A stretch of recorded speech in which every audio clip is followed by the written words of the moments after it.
Minister, thank you very much for meeting with us this morning. My concern about the Act, and when we spoke with the Assistant Deputy Minister, this was a question many of us raised, is that it is, as Senator Black says, aspirational. It is a plan to have a plan. And the very name of the Act incorporates words like transparency and accountability. But I'm not seeing an actual accountability mechanism.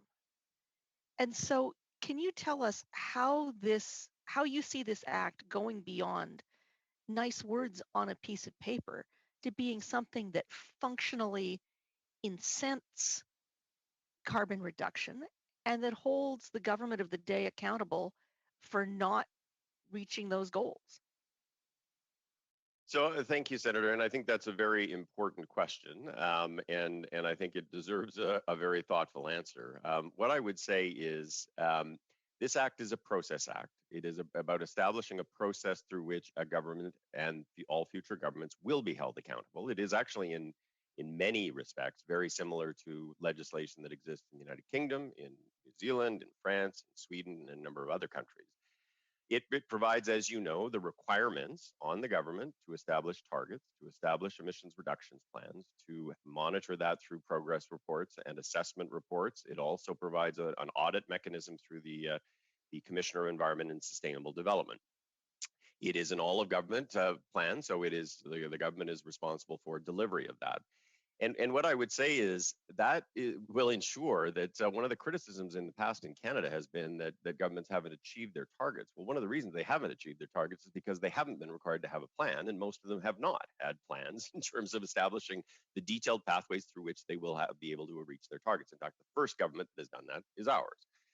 I would say to you that the accountability mechanism is exactly that. It's forcing the transparency of all of the various measures that I talked about to be on the public record. All of those things are required to be tabled in Parliament and to be made public. And ultimately, in a democratic society, the ultimate determinant of accountability is the electorate. But it forces this to be fully public and top of mind for all of the governments going forward.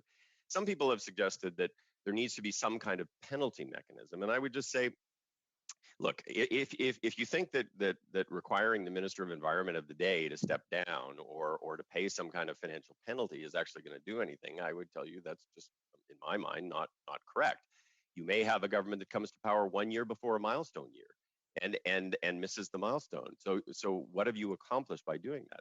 Some others have suggested that we be required, or governments in the future be required, to buy international offsets to essentially close a gap. You could do that, but I'm not sure Canadians would be that happy to see billions of dollars going to buy international offsets to come back to Canada to close a target that their government did not meet.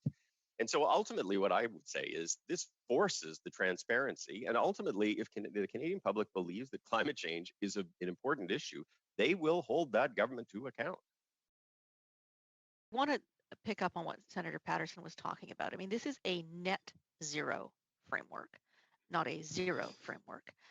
When we heard from witnesses yesterday, they raised concerns that there was going to be too much emphasis on carbon removal rather than carbon reduction.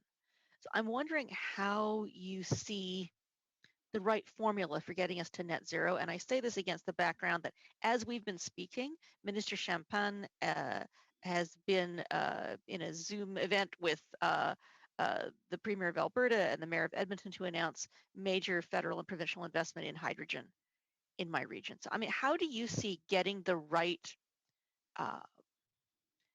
bouquet of elements so that you've got reduction, removal, offsets, that we get the right mix, the right balance in our portfolio? That's a really good question, and I think it drives back to addressing the climate issue is anything but uncomplicated. If you look at the plans that we have brought forward, which I will tell you are some of the most detailed climate plans that exist anywhere in the planet, there are a whole range of different initiatives that actually go after emissions in different sectors of the economy, and they do it in different ways.